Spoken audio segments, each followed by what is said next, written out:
ધનતેરસનો મોટો યજ્ઞ હોય એ વિશે, ભાદરવી અમાસનો 14મી મેળો હોય. બરાબર. અને ધન્વંતરી ભગવાનને અનુલક્ષીને હોય છે. હા, એના વિશે. પછી આપણે આ શ્રાવણ મહિનાની જે તેરસ આવે ને, એ અમારા મોટી ધજા એને છે. બરાબર. ધજા ઉત્સવ હોય છે. ધજા મોટો લાગે એ બહુ પબ્લિક. એટલી તો આમાં માયની એટલી પબ્લિક. દર તેરસે દર તેરસનું અમારે અહીંયા ધૂન પ્રોગ્રામ હોય. પછી આજુબાજુના ગામના આવે અથવા ગામના હોય એનું નક્કી ન હોય. આમ ભગવાનને ધન્વંતરી ભગવાનની તેરસ એટલે ભગવાનની ગણાય, ધન્વંતરી ભગવાનની ગણાય. જે રીતે ધનતેરસ ગણાય એવી રીતે ધનતેરસનું આ માહિતીમાં કરવું.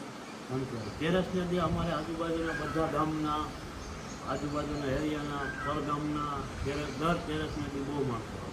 સાંજે આવે નહીં, દિવસે દિવસે દર્શન કરવા આવે. દર્શન માટે આવે. દર્શન માટે આવે. બાકી અમારા અહીંયા માનસાઈઓ બહુ આવે.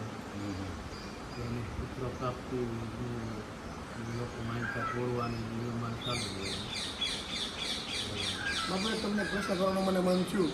અમે અત્યારે દર્શન કરવા આવ્યા તે રસ્તામાં અમારે એક નાગ, એક કાળો નાગ વચ્ચે રૂઈ ગયો. પેલા અમને મળાવીને પડ્યો હતો એમને 2 સેકન્ડ 5-10 સેકન્ડ માટે પડ્યો હતો.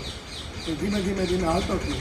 મને ગાડી ઊભી રાખી દેવી પડી અને પછી થોડીક આટલી પીછળી બહાર રહી અને અમારે લગભગ 4-5 મિનિટ સુધી એની વાટ જોવી પડી. એટલા હોર્ન માર્યા તો નાગ માંડ અંદર ગયો. ત્યારે અમે આવી શક્યા છીએ. રસ્તામાં અમારે એવો પરચો થયો અમારે. બાકી નાગ તો જો કે તમે હર કોઈ માણસ અહીંયા આવે ને હા કોકને જ જોવા ન મળે. હા નકર જોવા મળે. એમ તમે આવી સફેદ વડે જાઓ ને હા તો જો એમાં હોય તમને ત્યાં પણ દર્શન થાય. એમ. ત્યાં તક્ષકની ગુફાની અંદર મૂર્તિ હોય છે નાગની. એટલે જોકે જેવા તેવા હોય તો બી જાય કે હાથો નાગ જ ભાગી જાય એવું લાગે. એવી મૂર્તિ છે.